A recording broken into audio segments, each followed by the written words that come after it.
My own mother disinvited me from her 60th birthday, not for anything I did, but because I dared to look like my father. What she didn't know was that her 15 years of silent cruelty would finally bring me to my knees, literally collapsing in her kitchen. I found out through my cousin Nadia's Instagram.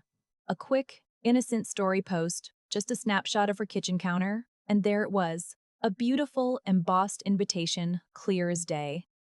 Diane's 60th family celebration. Date, time, Mom's address. My heart dropped. Everyone was invited. Except me. That night, my sister Bryn called. She started with the usual small talk, asking about work, acting totally normal. 20 minutes in, she finally, casually mentioned she had a thing on Saturday. Just some dinner, she said. I knew. The second she said it, I knew. She was lying. So I asked her point blank, is it Mom's birthday party? The line went silent. Then, a hesitant. How did you find out? Just like that, it was confirmed. It was true. She invited everyone but me. I tried to keep my voice steady. Maybe she just hasn't gotten around to inviting you yet, Bryn mumbled, clearly uncomfortable. I snapped back, Bryn, the party is in 4 days. She's had months. Bryn sighed. Look, I don't want to get in the middle of this. But she was in the middle. She was going to a party I wasn't invited to. What do you want me to do? She asked, exasperated. Don't go, I told her. And ask her why her own child isn't invited. But we both knew why. Everyone did. I looked like my father. The same heavy brow, the same startling gray eyes, that same slightly crooked smile. Every morning the mirror threw his face back at me. The face of the man who had destroyed our family. 15 years ago, when I was 12 and Bryn was 14, he cheated on Mom. He left with the other woman, moved to Arizona, started a whole new life. We hadn't seen him since. Mom had never forgiven him. Or me, it seemed, for being his reflection. I drove to Mom's house that Thursday, my stomach churning. She was in the garden, pulling weeds that probably didn't need pulling. She always found something to busy herself with when she wanted to avoid a difficult conversation. Hey, Mom. She looked up, her face tightening, just like it always did when she saw me, like I was a bill she didn't want to pay. What are you doing here? She asked, her voice flat. Can't I visit my mother? I shot back. I'm busy, she said, turning back to the flower bed, dismissing me. My jaw clenched. Are you having a party Saturday? Her shoulders stiffened. Who told you? She asked, not looking at me. Does it matter? Why wasn't I invited? She finally turned around, her eyes cold, hard as stone. You know why, she said, her voice chilling.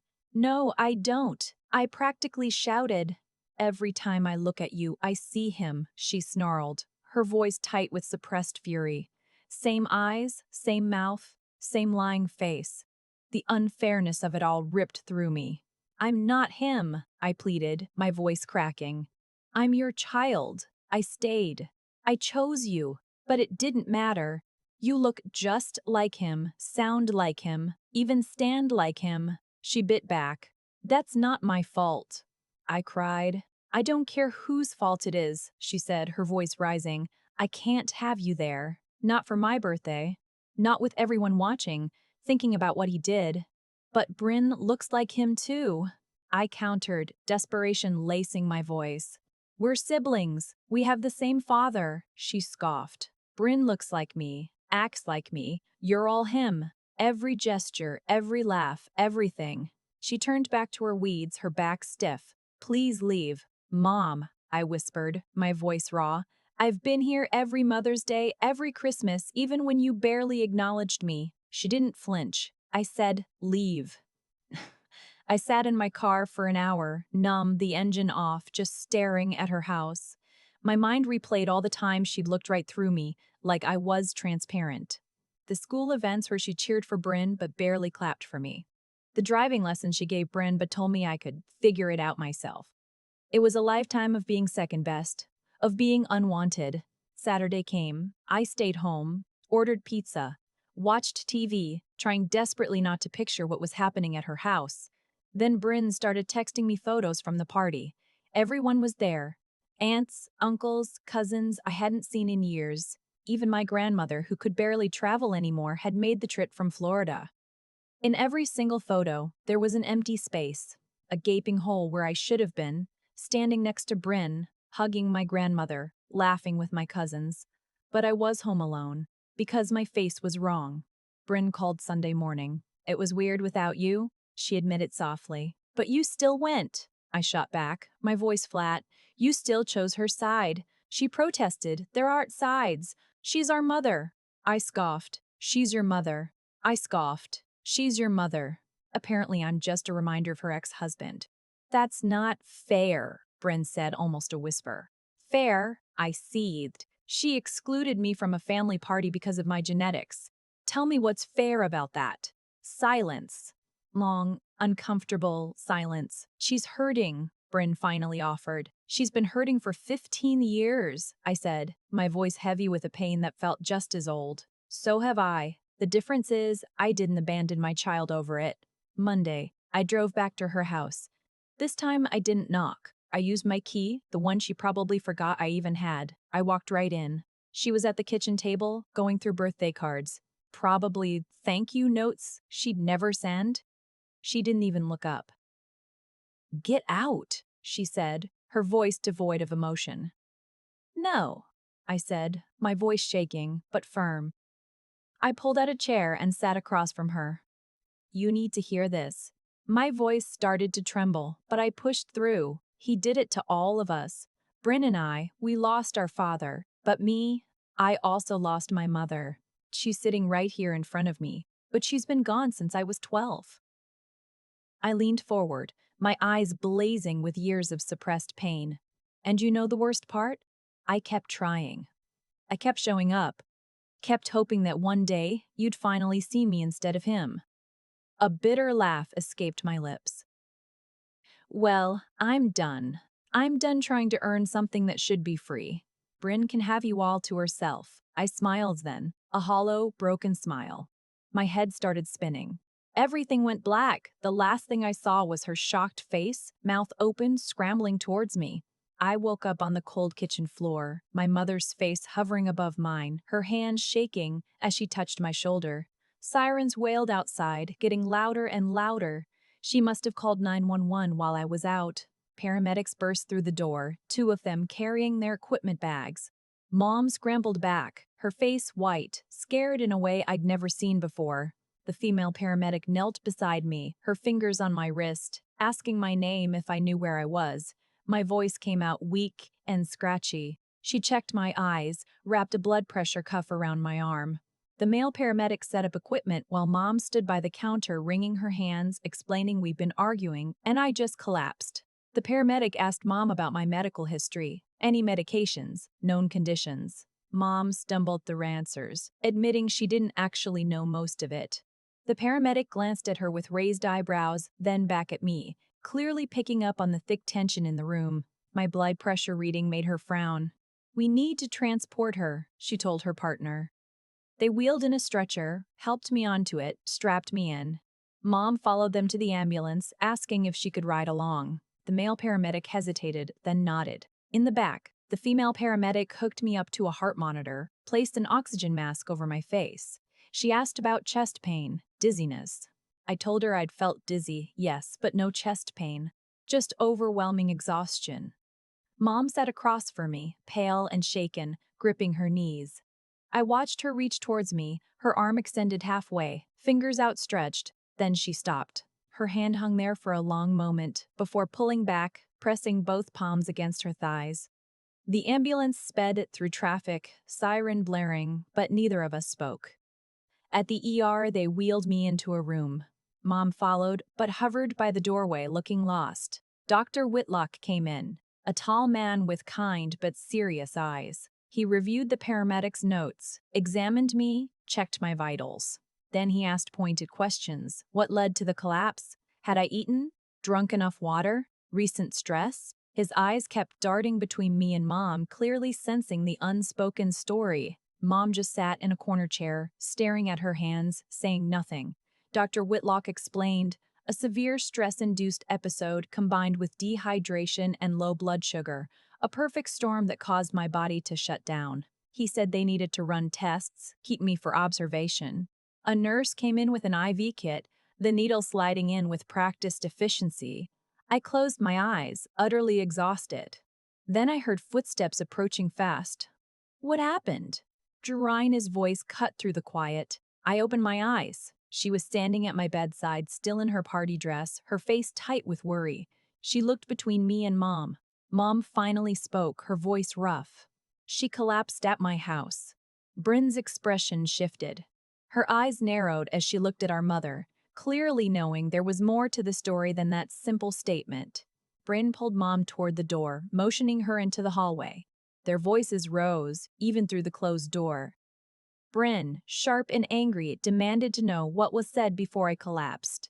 Mom's defensive response carried clearly, I'd just shown up. Started accusing her. Bryn's voice got louder, telling Mom that excluding me from the party was cruel, that everyone there felt uncomfortable about my absence. Their argument continued, words blurring until footsteps approached again. Marin, my best friend, appeared in the doorway, holding my phone charger and a bag from my apartment. She looked through the door window at Mom and Bryn, then back at me. Was she the reason you're here? Bryn nodded. Marin's jaw tightened. She came straight to my bedside. Her voice was gentle, but her eyes were hard. What do you need? Do you want Diane to leave? My voice cracked. I don't have the energy. Marin walked to the door and, politely but firmly, told Mom to go home and let me rest. Mom looked like she wanted to argue, but Bryn backed Marin up. Mom, you've done enough damage for one day. Mom's shoulders slumped. She walked away down the hospital corridor, looking smaller, hunched, like she'd aged 10 years in a single moment. Dr. Whitlock returned, his expression serious. He showed us the test results. Severely stressed, malnourished, blood pressure dangerously elevated. He looked directly at me. Are you in a safe living situation? Is this family conflict ongoing? That question, it broke something inside me. I started crying, tears streaming down my face, as I explained everything, the birthday party, the exclusion, because I looked like my father. Dr. Whitlock's professional mask slipped. His concern was real. He recommended I see my regular physician and a therapist. Chronic stress is literally making you sick, he said. This collapse? It was your body forcing you to stop, to address what you've been enduring. Bryn sat beside my bed looking guilty, her hand hovering near mine before finally taking it. I should have confronted Mom years ago, she confessed, her voice thick with regret.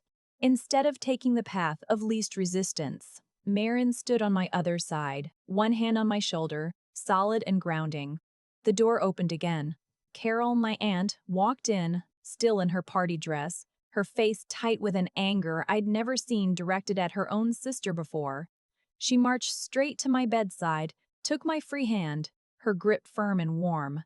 I'm so sorry, she whispered, her voice shaking, for not speaking up sooner about Diane's treatment of you. Bryn looked surprised by her intensity. Carol told us both that she'd watched this dysfunction for years. Her silence, she realized now, made her complicit. She should have intervened long ago. Carol squeezed my hand tighter, her mouth setting in a hard line. I confronted Diane at the party, she said, her voice shaking with righteous fury, right in front of everyone. Asked her why her child was excluded. Mom gave her the same excuse, of course, about me looking like my father. And I told her, Carol said, her eyes flashing. That was the most pathetic thing I'd ever heard from her own daughter. Several cousins and aunts stopped talking to listen. Mom's face went red. She tried to walk away, but Carol followed her. That's why Nadia and others have been texting you worried messages, Carol explained. They heard the whole thing, realized you'd been excluded. Some of them, she said, looked ashamed. They knew it was wrong, but they went along with it anyway. Carol said she was staying in town. She wasn't leaving until she'd had a proper conversation with Diane about her behavior. Bryn nodded, a look of profound relief on her face that someone had finally spoken up. Dr. Whitlock returned around 6 that evening with discharge papers. He went through the instructions, rest, eat properly, follow up with my doctor within 3 days. He handed me referral information. Your body is sending clear signals you can't ignore anymore. The nurse removed my IV. gave me a printed sheet about stress management. Bryn immediately said, "You're staying in my apartment. Not going home alone." Marin agreed before I could argue, already texting herself my apartment key code to grab my clothes. Carol announced she was extending her hotel stay, her tone making it clear this wasn't up for discussion. She was staying until Diane understood what she'd done. Bryn's apartment was smaller than mine. A one-bedroom with a well-loved couch and a kitchen, barely big enough for two. She hovered while I sat on the couch, asking what I wanted to eat, if I was comfortable. Marin arrived quickly, with a bag of my clothes, toiletries, phone charger. Bryn ordered Thai food. I forced myself to eat, even though my stomach felt tight. Bryn sat across from me, apologizing repeatedly for attending the party, for not pushing back harder, for not boycotting in solidarity. I told her I wasn't angry, but I was hurt. Hurt that she chose to go instead of standing with me. The words came out flat and tired. Bryn's face crumpled. She admitted she was scared of losing her relationship with Mom too. Scared of being the one Mom rejected if she took my side.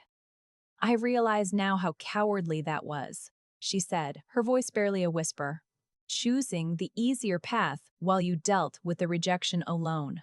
I didn't argue. She was right. We both knew it. Marin stayed over that first night, taking Bryn's couch while I got the bed. We stayed up late, me in the bedroom doorway, Marin on the couch, Bryn on the floor, talking. I found myself describing moments I hadn't thought about in years. The time I made honor roll in 8th grade, and Mom barely glanced at my report card before going back to watching TV with Bryn. My high school graduation, where she took one photo of me and 40 of Bryn, even though we graduated the same year. Marin listened without interrupting, her face hardening with each story. "You've been living in survival mode," she finally said, "constantly trying to prove you deserve basic parental affection that should have been freely given." The words hit me hard, and tears welled up again. Bryn sat up. "I never fully understood how bad it was," she admitted. "From my perspective, Mom was just stricter with you, not completely rejecting you." I explained the difference between strict and absent, between high expectations and emotional abandonment. I told them about the year I got sick with pneumonia in 10th grade. Mom dropped me at the clinic and left to take Bryn to a tournament. I sat in the waiting room alone, feverish, reading old magazines, until a nurse asked where my parent was. My 15th birthday, when Mom forgot until 8 at night, then handed me a gift card she clearly bought at the gas station on the way home, the receipt still in the bag. Bryn covered her face. "I remember that tournament," she said, her voice muffled. "I never once thought about where you were." Marin said the cruelty of it is in the small things. The steady drip of being treated like an afterthought. A single big rejection is almost easier to point at than 15 years of being made to feel optional. The worst part, I told them, wasn't the cold moments themselves, but the way I learned to expect them. The way I trained myself to ask for less and less until asking for anything at all felt like a burden. We talked until almost 2 in the morning before exhaustion finally won. The next morning, Bryn's phone started ringing. It was around 8. She declined the call. It rang again. And again. She finally put it on silent, brought me coffee in bed, looking stressed. Around 9, a text came through, loud enough for me to hear from the other room. Bryn read it aloud from the doorway, her voice flat. "Diane wants to know if I'm okay. Needs to know I'm all right."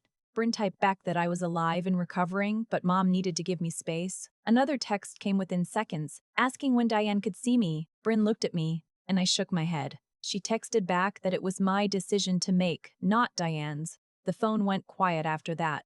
Around noon, a knock on Bryn's door. Nadia stood there with flowers, white daisies, a cheap grocery store bouquet. Her eyes were red and puffy. Bryn let her in, and Nadia came straight to me on the couch. She set the flowers down, apologizing profusely for posting the party invitation. She hadn't realized I wasn't invited until Carol made that scene. The words tumbled out fast. Nadia said she felt sick knowing I found out through social media, through her posts. She admitted several cousins had talked about how wrong it was during the party, whispering about Mom's cruelty, but no one actually left in protest. She regretted that now. Wished someone had walked out, made a real statement. I thanked her, told her I didn't blame her for the Instagram post. She cried a little, hugged me, and left. I spent the next few days at Bryn's, sleeping more than I had in months. Marin took time off work to stay with me, working remotely from Bryn's couch. We had long conversations about family trauma, about the difference between forgiveness and letting people continue to hurt you. She talked about boundaries and self-protection in a way that just made sense. Marin finally told me she'd cut off her own toxic mother 3 years ago. Her mother used to criticize everything she did, made her feel worthless. Marin said she hasn't regretted choosing her mental health over a destructive relationship. The relief of not constantly bracing for judgment was worth the guilt and grief. I asked if she ever missed her. Sometimes, she said. But I miss the mother I wished I had, not the one who actually existed. The distinction felt incredibly important. I wrote it down in my phone notes so I wouldn't forget. Carol called on the third day, asked if she could visit. She showed up an hour later with homemade chicken and rice soup that smelled like pure comfort. Bryn heated it up while Carol sat next to me and talked honestly about Mom's behavior. She told me Mom was devastated when my father left, completely broken. But her choice to punish me for his actions was inexcusable. Carol was ashamed she hadn't intervened more forcefully years ago. She watched Mom reject me, telling herself Mom just needed time to heal. She admitted she enabled her behavior by staying silent, by not calling her out every single time she treated me like I was invisible. Carol's voice cracked. Watching her reject her own child has been one of the most painful experiences of my life, she said. I failed both of you by hoping she'd eventually come around. Carol revealed she'd been in therapy herself for the past year, working through her guilt about enabling Mom by staying silent. She thought giving Mom space to grieve would lead to healing. Instead, Mom calcified her pain into permanent rejection. The word calcified stuck with me. It was exactly right, like her hurt had turned to stone, trapping me underneath it. Carol said she was done protecting Mom from the consequences of her choices. She told her yesterday her relationship with Mom depended on Mom getting help and making genuine amends to me. She wasn't asking, she was telling. Her face was set in that same hard line from the hospital. I believed her. Bryn drove me to my follow-up appointment with my regular doctor on Thursday morning. The doctor reviewed the ER report carefully, asking detailed questions about my stress levels, eating habits, sleep patterns. She was blunt, in a way I appreciated. You're showing signs of chronic stress disorder, she said. If you don't make major changes, you're at risk for serious health problems.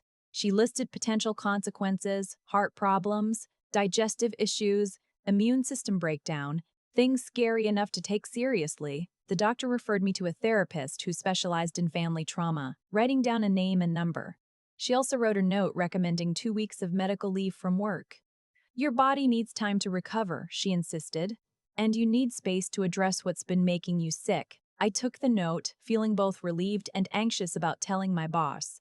Bryn drove me back to her apartment in silence, both of us processing what the doctor said. My health was actually in danger from the stress Mom had caused. 2 days later, Bryn drove me back to my own apartment. Marin had packed some bags for me. I unlocked my door, and the first thing I saw was my fridge, covered in bright sticky notes. Marin's handwriting. You got this. On the orange juice. Proud of you. On the yogurt. One day at a time on the milk. She'd stocked everything. Easy meals, pre-made salads, frozen dinners. Bryn put my bags in the bedroom, asked 3 times if I was sure I was okay being alone, before finally leaving. The apartment felt different now, quieter. I found more notes tucked everywhere, in the silverware drawer, taped to the bathroom mirror, stuck to my laptop. I made it through unpacking, ate some crackers before the tears started. I sat at my kitchen table crying for no specific reason except everything. The tears came in waves over the next 2 days, hitting me while I was folding laundry, watching TV, brushing my teeth. I realized I'd been mourning my mother's love for 15 years, while she was still alive, living 20 minutes away. And somehow, that was worse than if she'd actually died, because at least then I could have blamed fate instead of her choice. Marin came by every evening to check on me, bringing more food. She sat with me through the crying, didn't try to fix anything, just handed me tissues and reminded me that grief was supposed to hurt this much. 3 days after coming home, I drove to the address Dr. Whitlock's office gave me for my first therapy appointment. The building was plain brick. I sat in my car for 10 minutes before going inside. Walking through that door felt like admitting I needed help I couldn't give myself. Dr. Wunren. Hale came out exactly on time. A woman, maybe 50, with gray hair and kind eyes that didn't look sorry for me, which I appreciated. Her office had a couch, but I chose the chair. The couch felt too much like TV therapy. She asked me what brought me here. I started with the birthday party, then the collapse, then realized I needed to go back further to explain why it mattered so much. I talked for probably 30 minutes straight about being 12, watching my father leave, about the driving lessons mom gave Bryn, but not me. Every Mother's Day where I tried so hard and got so little back. Dr. Hale listened without interrupting, taking a few notes, but mostly just watched my face like she was reading something written there. When I finally stopped talking, she was quiet for a minute. Then she asked, "What do you want from your relationship with Diane going forward?" The question caught me off guard. I realized I didn't actually know anymore. What I wanted was for her to love me, and she'd made it clear that wasn't going to happen the way I needed it to. I told her this, my voice cracking on the word love. Saying it out loud made it more real.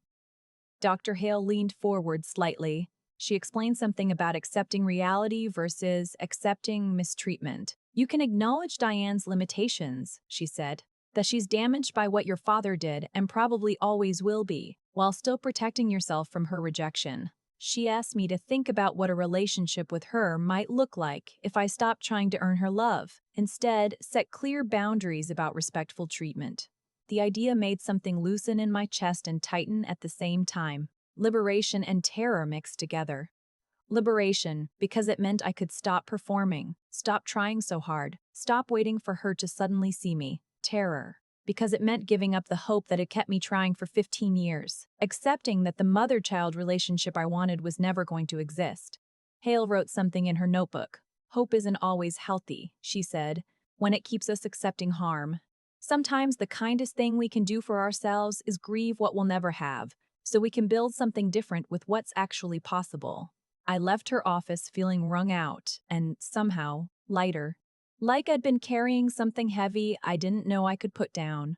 On the drive home, I found myself crying at a red light. Not the sharp, painful crying from the hospital, but something slower. Like a pressure that had been building for years, finally finding somewhere to go. I sat in my car in the parking lot of my building for a while, watching people walk their dogs, carry groceries. Ordinary people, living ordinary evenings. And I thought about how much of my life I'd spent organized around a single question, whether Diane would ever decide I was worth loving, and how strange it felt to consider that the question itself might have been the wrong one all along. That evening, Bryn called. Her voice sounded careful. Mon had been asking her to set up a meeting, claiming she wanted to apologize and explain herself. Bryn asked what I wanted her to say. I stared at my dinner, spinning in the microwave. I told Bryn I wasn't ready to see Diane yet. Being in the same room with her right now felt impossible. But, I said, I'd be willing to read a letter if Mom wanted to write one. Something where she had time to think about what she wanted to say, instead of just reacting. Bryn agreed to pass that along, but warned me that Mom wasn't great at expressing emotions in writing, or any other format. I could hear the doubt in Bryn's voice, like she was already preparing me for disappointment. 4 days later, Bryn showed up at my apartment, an envelope in her hand and skepticism all over her face. She handed it to me without saying anything. I could tell from how she was standing that she'd already read it, or at least knew what was inside. I opened the envelope, pulled out a single page. Mom's handwriting, cramped and uneven. The letter was short, awkward. 3 paragraphs that started with her acknowledging she handled things poorly. She wrote that she never meant to hurt me so badly, that seeing me collapse scared her, made her realize she'd been too hard on me. She knew she should have done better. I read it twice, looking for something more. Some real acknowledgement of the 15 years. But it wasn't there. The letter focused on her fear when I collapsed, her pain about the divorce, her struggle with seeing my father's face. Everything centered on her feelings, her experience, her hurt. There was no real apology for excluding me from the party or for the lifetime of rejection that led to my body shutting down. I put the letter on my coffee table. Bryn sat next to me, waiting. It felt inadequate, defensive, like she was trying to explain away her behavior instead of taking responsibility for it. Bryn said she told Mom the letter needed to be better, but Mom insisted on sending it anyway. I took the letter to Dr. Hale at my next session. She read it carefully, her pen hovering over certain phrases. She pointed out all the ways Mom minimized her behavior, how she said she was too hard on me instead of acknowledging she rejected me, how she focused on her fear about my collapse instead of the harm that caused it. Hale asked me what I needed to hear that wasn't in the letter, and I realized I needed her to say she was wrong, not just that she handled things poorly. I needed her to say I didn't deserve her rejection, that it wasn't my fault I looked like my father, that she robbed us both of a mother-child relationship because of her own unresolved pain. Hale suggested I write a response letter saying exactly what I needed, whether I sent it or not. Sometimes writing what we wish we could say, she said, helps us understand what we're actually asking for. Writing my response letter took 3 days. Multiple drafts scattered across my kitchen table. The first version was too nice. Still trying to protect Mom's feelings, make her feel better about being a terrible mother. I threw it away. The second version was all anger. Pages of rage about every time she lived through me like I didn't exist, but it didn't feel quite right either. The third draft started getting closer to honest. I wrote about being 12 years old, losing both parents even though she was still alive, watching her celebrate Bryn while barely acknowledging my existence, the birthday party being the final proof that I would never be enough, no matter what I did. I wrote that I deserved a mother who could separate me from her ex-husband, and her failure to do that was her responsibility, not mine. I wrote that her pain didn't excuse the damage she caused, that I was a child who needed her, and she chose her grief over her own child. By the fourth draft, I was crying, but the words felt true. Less concerned with protecting her, more focused on saying what actually happened. I printed it out, read it 3 times, then sealed it in an envelope. Bryn came over to pick up the letter. I asked her to read it first. She sat on my couch, and I watched her face change as she read. Her eyes got wet halfway down the first page. When she finished, she put the letter down carefully. I never fully understood, she admitted, her voice thick with emotion. How bad it was for you. She said she knew Mom was harder on me, but she didn't realize it felt like complete rejection. Because from her perspective, Mom was still there for family dinners and holidays. I explained that physical presence without emotional connection is sometimes worse than absence, because it's a constant reminder of what you're not receiving. Bryn wiped her eyes. I'm sorry, she said, for all the times I didn't speak up, for taking the easy path of being the favorite instead of questioning why there had to be a favorite at all. She folded the letter back into the envelope and promised to deliver it. I told Bryn to make it clear to Mom that I didn't want an immediate response, that I needed her to actually sit with what I'd written instead of just reacting defensively. Bryn agreed, and she said she was going to have her own conversation with Mom about the favoritism and how it damaged both of us, even if Bryn was the preferred child. She admitted she'd been reading about family dynamics since my collapse, realizing she benefited from the same system that harmed me, which made her complicit even though she didn't create it. Bryn left with my letter. I felt both relieved to have said everything and terrified about what would happen next. 3 days later, Bryn called to tell me Diane wanted to respond to my letter. I was at work. I stepped outside to take the call. Bryn said she told Mom I needed more time before any direct communication. Our response letter was fine, but nothing more yet. Bryn's voice got quieter when she described Mom's reaction to reading my letter. Apparently, Mom broke down crying. Told Bryn she never understood how deeply she'd hurt me. She didn't know how to fix it. Mom kept saying she thought I knew she still cared, even if she couldn't show it. That she assumed I understood her coldness was about my father and not about me. Bryn reported all this without sugarcoating it. Then she added, Mom's tears don't erase 15 years of damage, and crying is the bare minimum response to realizing you've emotionally abandoned your child. I thanked Bryn for being honest, for backing up my boundaries. After we hung up, I sat in my car wondering if Mom's tears meant anything, or if they were just another way of making this about her pain instead of the harm she caused. I needed to see Carol. She texted me the next day, asking if I could meet for lunch. I drove there, my hands shaking on the wheel. Carol was already at a booth, looking smaller than usual. She stood up and hugged me tight. longer than usual. Something broke loose in my chest. We ordered coffee and she didn't waste time getting to it. She told me she'd been calling Mom every day since the party, having conversations she should have had years ago. Mom kept trying to talk about how much pain she was in from the divorce, how seeing me brought it all back. Carol said she cut her off every single time, told her to focus on my pain instead. The pain of being rejected by my own mother for 15 years. Mom didn't like it. She got defensive, said Carol didn't understand what it was like when my father left. Carol told me she said the same thing back. She understood exactly what it was like because she watched it happen. But that didn't excuse what she did to me. Carol said Mom started crying during these calls, asking why everyone was suddenly against her. Carol told her, "Nobody is against you, Diane. They're just finally being honest about what they've watched you do to your own child." She admitted she was angry at herself for staying quiet all these years, for thinking that giving Mom space and time would somehow fix things on their own. I asked her why she was doing this now. She looked at me, her eyes wet. "Watching you collapse in her kitchen, honey? It scared me into realizing that silence makes you part of the problem." She was committed to holding Mom accountable, even if it damaged their relationship, because she'd rather lose her sister than watch her destroy her own child any longer. At my next therapy session, Dr. Trends, Hale and I talked about Mom's first letter, how inadequate it felt. Dr. Hale asked what real accountability would look like, what I would need to see beyond apologies and tears. I realized I didn't actually know. I'd just been hoping she would magically become the mother I needed. Dr. Hale pulled out a notepad and we started making a list.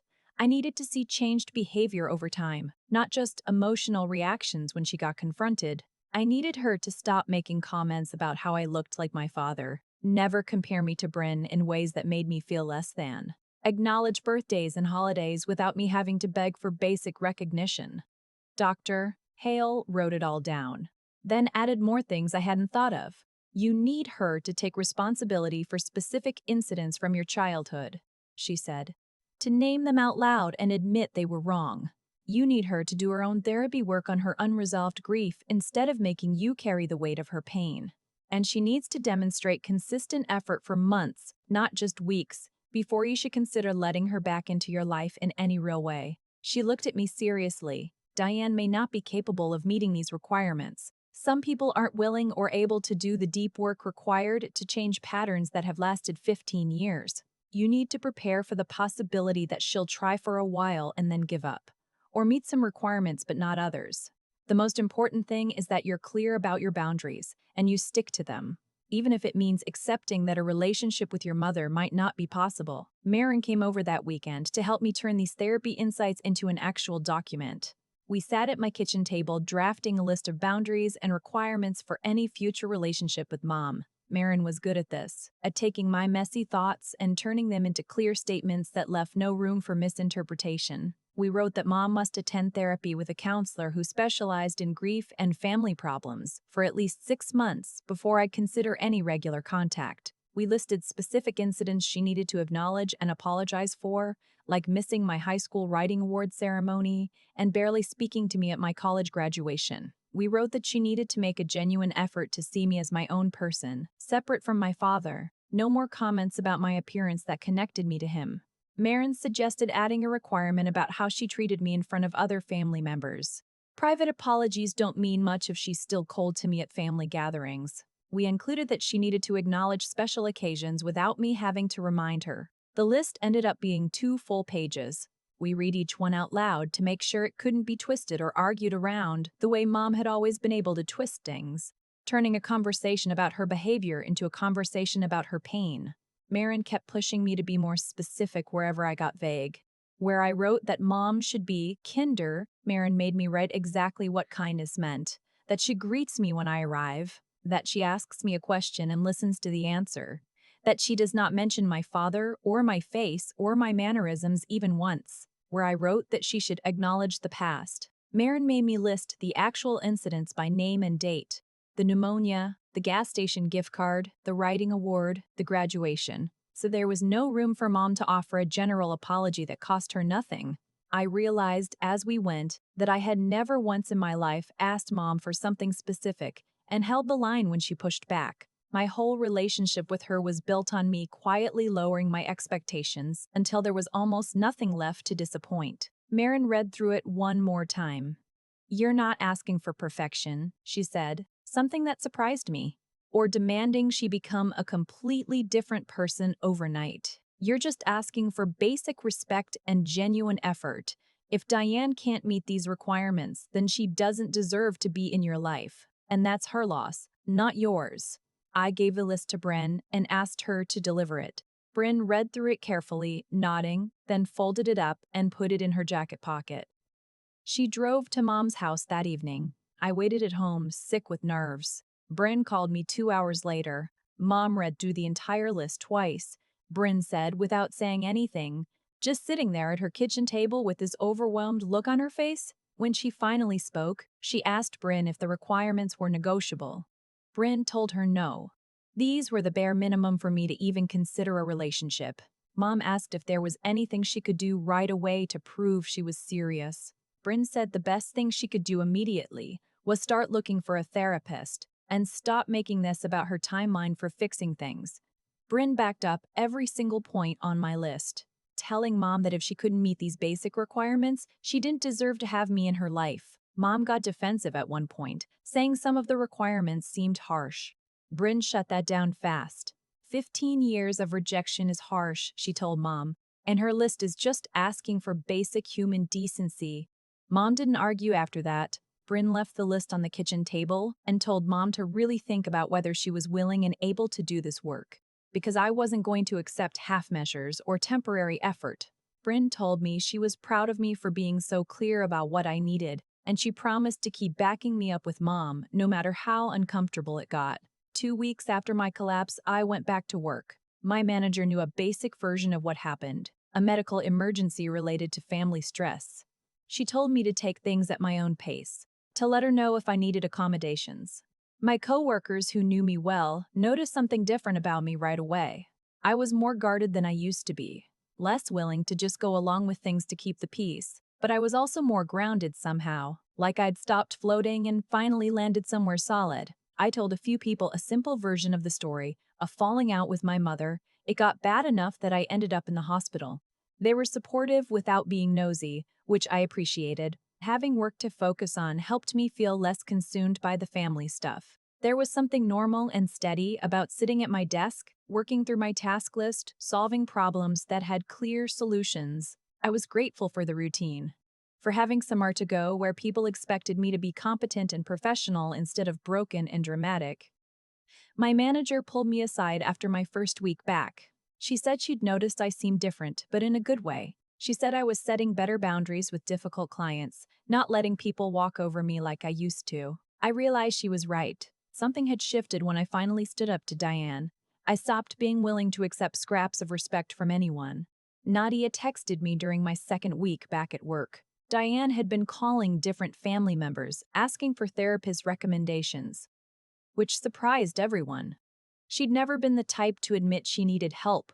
Nadia said the family was watching closely to see if she actually followed through, or if this was just a temporary reaction to being confronted.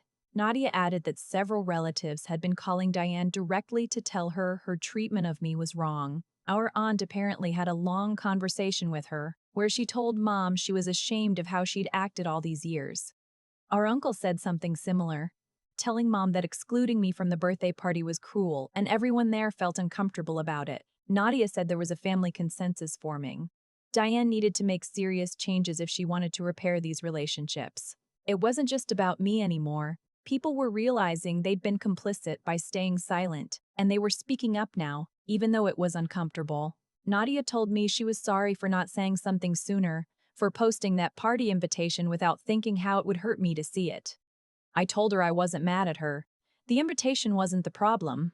Diane's decision to exclude me was the problem, and the invitation just made it visible to everyone else. 3 weeks after I gave Mom my list of requirements, Bryn told me Diane had started therapy. She found a counselor who worked with grief and family problems, and she was going to weekly appointments. Bryn said Mom talked about the sessions sometimes, admitting they were harder than she expected. The therapist was making her look at things she'd been avoiding for 15 years, helping her understand how much of her anger at my father got transferred onto me. Diane told Bryn she was starting to realize she never actually dealt with a divorce. She just buried all her feelings and let them turn into this permanent wall between us. Bryn was carefully hopeful about this, but she was also realistic. She reminded me that 3 weeks of therapy doesn't undo 15 years of damage. We needed to see if Mom could keep this up long term, if she was really willing to do the deep work, or if she'd quit when it got too uncomfortable. Bryn said she was checking in with Mom regularly, asking how therapy was going, whether she was doing her homework. So far, Mom was showing up consistently, which was more than Bryn expected. But we both knew consistency for a few weeks was different from consistency for months or years. I told Bryn I appreciated her keeping track of this stuff, so I didn't have to be in direct contact with Mom yet. Bryn said she was glad to do it. It was the least she could do after all the years she'd stayed quiet about the favoritism. My sessions with Dr. Hale shifted focus around the same time. She told me we needed to work on my own healing, separate from whether Mom changed or not. I couldn't make my mental health dependent on her willingness to do therapy or meet my requirements. We started doing exercises where I practiced being kind to myself, where I challenged the belief that I was somehow responsible for earning basic parental love. Dr. Hale had me write letters to my younger self, the 12-year-old who lost their father and then lost their mother, even though she was still alive. She had me imagine what I would say to that kid if I could go back in time. I wrote things like, "You didn't do anything wrong, and her rejection isn't about you, and you deserve better than this." Reading these letters out loud in therapy made me cry every time, but it also helped something shift inside me. I was starting to understand, on a deeper level, that Mom's rejection was never about my worth as a person. It was always about her inability to deal with her own pain in healthy ways. She chose to make me the target of her unprocessed grief instead of doing the work to heal from my father's betrayal. That was her choice and her failure, not mine. Dr. Hale said, "This understanding is crucial because it means you can stop trying to fix yourself into someone Diane can love. You were always lovable. She was just too damaged to see it." Thanksgiving was getting closer. I told Bryn I wasn't ready to go to any family gathering that included Mom. The thought of sitting at a table with her pretending everything was fine made me feel sick. Bryn understood, but admitted she was torn. She wanted to support me, but she also didn't want to completely cut off contact with Mom, especially now that Mom was actually trying to change. We decided Bryn would do a brief visit with Mom on Thanksgiving, maybe stop by her house for an hour. But then she'd spend the main meal with me, Marin, and some friends. Bryn made it clear to Mom that this was the arrangement. Mom needed to accept that Bryn was splitting her time. Carol called me and announced she was spending Thanksgiving with me and my chosen family, instead of with Mom. She was sending Mom a clear message about where her priorities were this year. Mom apparently got upset when Carol told her, saying it felt like everyone was abandoning her. Carol told her, "That's what it feels like to face consequences for your actions. Maybe now you can understand a fraction of what you put her through." I was grateful to have Carol and Bryn and Marin all choosing to spend the holiday with me. It made me feel less alone, less like I was the problem everyone had to work around. Thanksgiving ended up being one of the best holidays I'd had in years. Marin hosted at her apartment. We invited a few other friends who didn't have family nearby. Bryn and Carol came over after Bryn's brief visit with Mom. We cooked together, making too much food, laughing about our terrible cooking skills. Someone suggested we go around the table and share what we were grateful for, which usually feels cheesy. But this year it hit different. When it was my turn, I found myself saying, "I'm grateful for the collapse." Everyone looked surprised, but I explained that passing out in Mom's kitchen forced everything into the open. It made all the dysfunction visible in a way that couldn't be ignored anymore. "I'm grateful for the people who showed up for me when I was in the hospital and after," I said, my voice thick with emotion, "who didn't make excuses for Diane or tell me to just forgive and move on." Marin teared up and squeezed my hand. Bryn said she was grateful I was still here, and that I finally told her how bad things really were. Carol's turn came, and she told stories about Mom as a child, things I'd never heard before. She talked about how sensitive Mom was, how deeply she felt things, how she used to cry at sad movies. "Somewhere along the way," Carol said, "she learned to turn all her feelings into anger, and that's what destroyed her relationship with you." Hearing these stories helped me see Mom as a whole person, flawed and human, instead of just the mother who rejected me. It didn't excuse what she did, but it made it easier to hold her accountable while letting go of some of my anger. By the end of the night, I felt full in a way that had nothing to do with the food. I felt connected to people who actually see me and choose me, and that was worth more than any relationship based on obligation or guilt. The card showed up in my mailbox the day after Thanksgiving. A plain white envelope with Mom's handwriting on the front. I stood at my mailbox holding it, not sure if I wanted to open it or throw it away. Marin was inside cleaning up from yesterday. I could just toss this in the trash and never mention it, but I opened it anyway. A simple card with a turkey on the front. Mom's messy handwriting inside. She wrote that she was grateful I was alive and that she was working on herself in therapy. She had a lot to learn about being a better mother. The note was short, maybe 3 sentences total, but it didn't make excuses or blame me for anything. Bryn called that evening. Mom spent most of Thanksgiving at Carol's house, but left early, barely eating anything. Bryn said Mom looked uncomfortable the whole time, like she finally understood that her choices had consequences, and nobody was going to pretend everything was fine, just to make her feel better. I put the card in a drawer and tried not to think about it too much. December started cold and gray. Bryn stopped by one Saturday afternoon with coffee and told me Mom had asked her therapist about family therapy. She wanted to know if that might help our relationship, if I'd be open to it eventually. I told Bryn I needed to see more sustained change from Mom first. 3 weeks of therapy doesn't erase 15 years of rejection. Bryn nodded. She got it. She told Mom the same thing. I brought it up with Dr. Hale at my next appointment. She explained that family therapy can be helpful, but only if both people are genuinely committed to change. It shouldn't be used to pressure the hurt person into reconciliation before they're ready. Some therapists, she warned, will push for forgiveness too soon because it looks like progress. I told her I wasn't ready for that yet. She said that was completely reasonable. The rest of December became about focusing on my own healing. Marin and I started cooking dinner together every Tuesday night, trying new recipes, talking about our weeks. She told me about her job stress, her dating life. I told her about therapy and the slow process of rebuilding my sense of self. Bryn came over more often too. We had conversations that went deeper than they ever had before. She admitted she always knew Mom treated me differently, but she didn't realize how much it hurt. From her perspective, Mom was still showing up to family events. I explained that physical presence without emotional connection is sometimes worse than complete absence, because it's a constant reminder of what you're not getting. Bryn got quiet. I should have spoken up years ago, she said. My silence made me part of the problem. Carol called me every few days just to check in, asking how I was doing, without making it about Mom. She told me about her friends in Florida, her book club, what she was learning in her own therapy. I was discovering what it felt like to have family members who prioritized my well-being without conditions attached. One Tuesday, Marn and I attempted a complicated curry that turned into a disaster. The kitchen full of smoke, the rice burned to the bottom of the pot. We ended up laughing so hard I had to sit down on the floor. I realized I couldn't remember the last time I laughed like that, before all of this happened. I started sleeping through the night again, eating real meals instead of crackers over the sink. Dr. Hale gave me a small assignment, notice one moment each day where I treat myself the way I would treat a friend.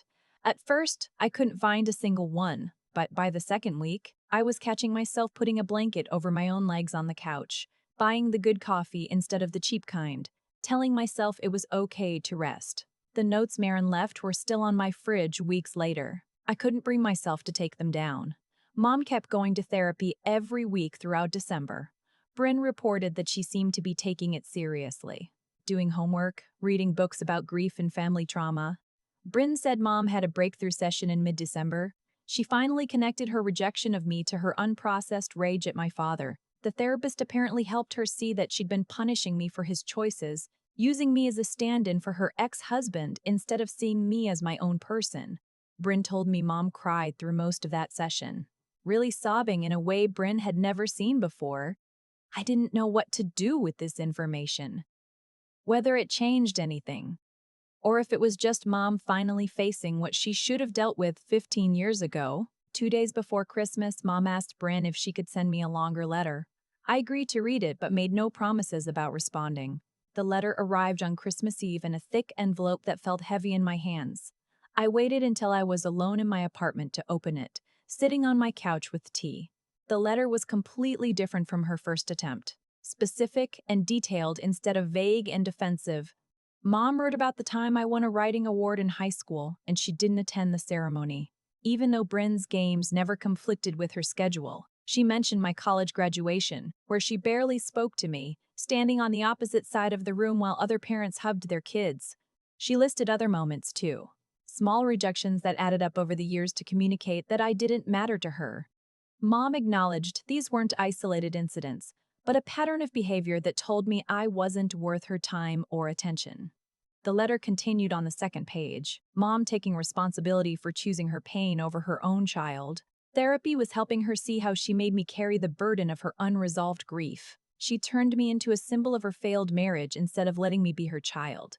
She understood if I never wanted a relationship with her. She wouldn't blame me for cutting her out of my life completely, but she wanted me to know that her rejection was never about me, that I didn't do anything wrong by looking like my father, or sounding like him, or existing as proof that he once loved her. Mom ended the letter by saying she was committed to continuing therapy regardless of whether I forgave her, that she needed to change for herself, not just to earn back my presence in her life. I read the letter 3 times, crying through the second and third readings. I took it to my therapy appointment right after Christmas and showed it to Dr. Hale. She read it carefully, pointing out the significant differences from her first letter. This one demonstrated genuine accountability without centering her feelings at the expense of mine. She asked me how I felt reading it. I admitted I felt a complicated mix of validation, grief, and cautious hope. The validation came from Mom finally acknowledging specific ways she failed me, putting words to things I'd felt but couldn't always articulate. The grief was for all the years we lost, for the mother-child relationship we could have had if she dealt with her pain in healthy ways. The cautious hope was the scary part, because it meant considering that things might actually change. Hale reminded me that a good letter doesn't obligate me to reconcile. It was just one piece of evidence I could consider when deciding what kind of relationship I wanted with Mom going forward. Christmas Day felt peaceful in a way holidays hadn't been for years. I spent it with Bryn, Marin, and Carol at Bryn's apartment. Cooking too much food, watching old movies. Nobody mentioned Mom until late afternoon, when Carol told me she'd spent an hour on the phone with her that morning. Mom was genuinely struggling with the reality of what she'd lost. She kept asking if Carol thought I'd ever forgive her. Carol told her she didn't know, couldn't answer that for me. But she encouraged her to keep doing the work in therapy and to respect my timeline, rather than pushing for reconciliation on her schedule. We played board games after dinner. Marin beat everyone at Scrabble, celebrating like she won the lottery. I realized I wasn't anxiously trying to earn Mom's attention or bracing for her coldness. I could just exist and enjoy time with people who actually wanted me here. Early January brought cold that made my apartment windows frost over at night. I sat at my kitchen table one Saturday morning and wrote a response to Mom's letter, working through multiple drafts until I got the tone right. I acknowledged that I could see she was making an effort and that her accountability meant something to me. I wrote that I wasn't ready for direct contact yet, but I was open to the possibility of rebuilding some kind of relationship if she continued therapy and demonstrated sustained change over the next several months. I was clear that I wouldn't accept anything less than genuine respect. Comparing me to my father or making me responsible for her emotions was a deal breaker that would end any attempt at reconciliation permanently. I listed specific requirements, consistent therapy attendance, acknowledgement of how her behavior affected me, and willingness to hear my feelings without getting defensive. Bryn picked up the letter from my apartment on Sunday and promised to deliver it to Mom that afternoon. She texted me later that evening. Diane read it multiple times and seemed both relieved and sobered by the conditions you set. Bryn said Mom told her she was grateful I was leaving the door open, even a crack, that she understood she had to earn back what she destroyed through years of consistent effort. Mom apparently asked her therapist to help her understand what sustained change actually looked like and how to demonstrate it through actions rather than just words. February came, and I noticed something shifting in my therapy sessions with Dr. Hale. We sat in her office every week and worked through the layers of grief, not just for Mom's rejection, but for the mother I never got to have in the first place. She had me do exercises where I imagined what a healthy mother-child relationship looked like. Then we talked about whether any version of that might be possible with Mom. Now I was learning to hold two truths at the same time without letting either one take over completely. Mom hurt me deeply for 15 years, and she's also making genuine efforts to change now. Both things are real, and I don't have to pick just one to believe. The anger that used to fill my chest every time I thought about her started to feel less heavy. Not because I was forgiving her exactly, but because I was building a life that didn't revolve around earning her love anymore. Dr. Hale said, "This is what healing looks like. When you stop waiting for someone else to fix what they broke and start building something new for yourself instead." Mid-February brought an email from Mom that Bryn forwarded to me after checking that I was okay receiving it. The subject line just said, "Request." The message was short and careful. She wrote that her therapist thought it might be helpful for us to exchange occasional emails as a low-pressure way to start rebuilding some communication. She understood if I wasn't ready and wouldn't push, but she wanted to ask. I stared at the email for 2 days before responding, going back and forth in my head about whether I was ready. Dr. Hale and I spent a whole session talking through the pros and cons. She pointed out that Mom asking permission, instead of just emailing me directly, showed some awareness of boundaries. She thought it was reasonable given the progress she'd shown in therapy, but only if I set clear limits about how often and what topics were okay. I sent back a response. I'm willing to try weekly emails with some ground rules, no guilt trips, no comparing me to my father. If she breaks these rules even once, I'm done. Her reply came within an hour, thanking me and agreeing to everything. Our first real email exchange happened 3 days later, and it was awkward as hell. She wrote about her therapy sessions in vague terms, asked how work was going. I gave short answers about a project I was working on and asked about her house repairs. We were like strangers making polite conversation, but at least nobody was crying or yelling. The next 6 weeks brought emails every week or two. I started noticing changes in how Mom wrote to me. She asked about specific things I'd mentioned before, like she was actually paying attention, remembering details. When I told her about a difficult client meeting, she asked follow-up questions instead of just moving on to talk about herself. She mentioned things her therapist was teaching her about listening and staying curious instead of defensive. I could see her actually trying to practice it. The emails were still careful and a little stiff, but they felt more real than any conversation we'd had in years. Bryn told me that Mom treated these emails like they were precious, reading them multiple times before responding, asking Bryn if her replies sounded okay. Bryn said Mom kept a folder of all our exchanges and went back through them when she was having a hard day in therapy. I was still guarded, watching for signs that she might slip back into old patterns, but part of me was starting to relax, just slightly. It felt weird to have regular contact with Mom that didn't leave me feeling terrible afterward. Late March arrived. An email from Mom popped up with a different tone than usual. She wrote that it had been almost 4 months since my collapse, and she knew she had no right to ask for more than I was already giving, but she wondered if I'd be willing to meet for coffee in a public place, with Bryn there as a buffer. She understood if it was too much, and she'd keep working in therapy either way. I stared at the email for 2 days before responding, going back and forth in my head about whether I was ready.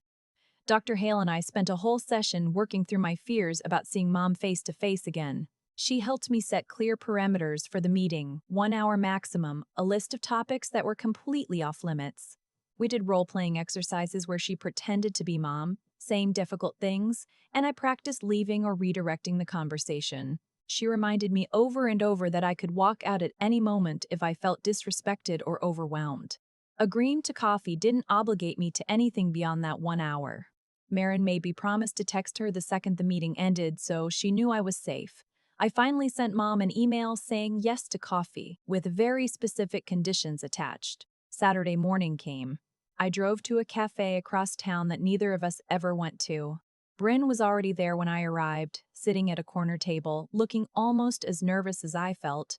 Mom walked in 5 minutes later. I barely recognized the expression on her face. She looked scared, in a way I'd never seen before. Like she was the one who might get rejected this time. She thanked me for coming before she even sat down, her voice shaking a little. She knew how hard this must be for me, she said. We ordered coffee. We spent the first 10 minutes talking about nothing important, weather, traffic, safe topics. Bryn did most of the talking at first, filling the awkward silences, redirecting when things started to feel tense. Mom asked about my work and actually listened to my answer instead of waiting for her turn to talk. She was careful not to push into personal territory or make the conversation about her feelings in progress. 45 minutes passed. I realized I wasn't counting the minutes until I could leave anymore. When we were done, Mom asked if I'd be open to doing this again sometime. I heard myself say, maybe, not yes, not no, just maybe. It felt like the most honest thing I'd said to her in years. Bryn called me that evening.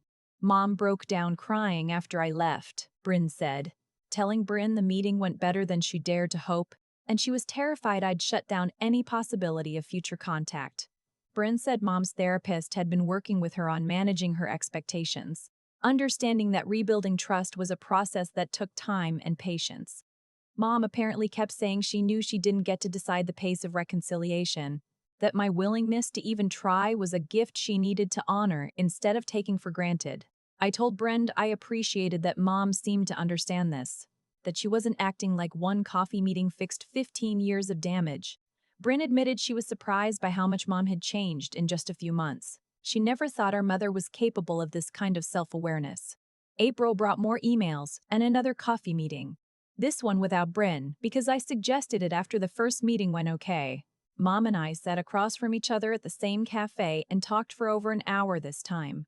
She shared more about what she was learning in therapy, how her own mother was cold and distant, and she never learned healthy ways to process pain. She told me about realizing in a session that she'd been using me as a stand-in for my father, punishing me for his choices because she couldn't reach him anymore. I listened, but I also shared some of my own therapy work about rebuilding self-worth after years of feeling like I had to earn basic love.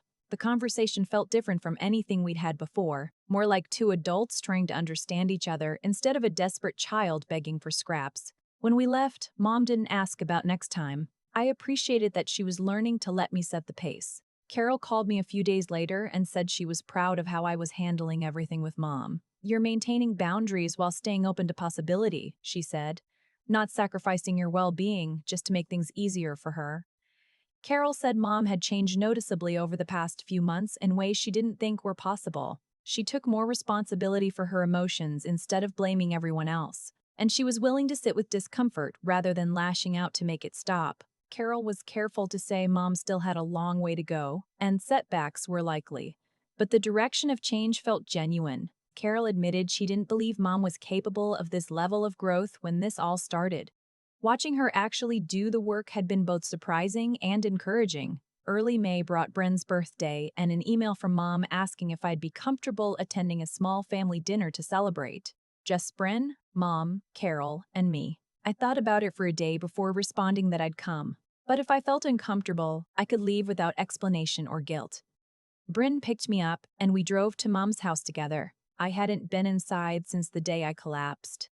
The dinner was awkward, but not terrible. Mom made an effort to include me in conversation, asking about my life with what felt like genuine interest. We were talking about Bryn's new project at work when Mom started to tell a story from when Bryn and I were kids. Something about Bryn winning a basketball game. Halfway through the story, Mom caught herself. The memory highlighted how she celebrated Bryn's wins, but barely noticed mine. She stopped mid-sentence and apologized immediately instead of trying to push through or get defensive. The self-awareness felt like real progress. Like she was actually learning to catch her old patterns before they hurt me again. After dinner, Mom asked if she could give me something and disappeared into her office. She came back with a photo album, not one of the old family albums, but something she'd put together herself. She handed it to me, telling me to look through it when I was ready. Inside were photos from my childhood that I'd never seen before. Me at my 8th grade graduation, at a piano recital when I was 10. Reading on the porch one summer afternoon, pictures she took but never shared with me. Moments she captured but couldn't show me she was paying attention. Some part of her was watching, even when she couldn't be present in the ways I needed. Mom told me she'd been going through old photos in therapy, working on separating her memories of me from her memories of my father. Her therapist had her look at pictures of me at different ages and talk about what she saw, trying to see me as my own person instead of just a reminder of her ex-husband. She was standing close to me now, closer than she had stood in years. And for the first time since I was a child, she looked at my face without flinching, without that old tightening around her eyes, like she was finally seeing the person in front of her instead of the man who left.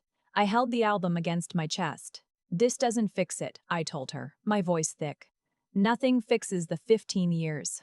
Her eyes filled, but she nodded. "I know," she whispered. "I'm not asking it to." Her face, the same face that went cold every time I walked into a room, the same face that couldn't bear to have me at a birthday party 4 months ago. It was open, rected, and looking at me like I was the most important thing in the room. I kept the album. I got in the car, and as Bryn pulled away from the curb, I watched my mother standing in the doorway of the house I'd collapsed in. "What do you think? After everything, would you have even considered letting her back in? Have you ever had to draw such a firm line with family? Tell me your thoughts in the comments below. I really want to know."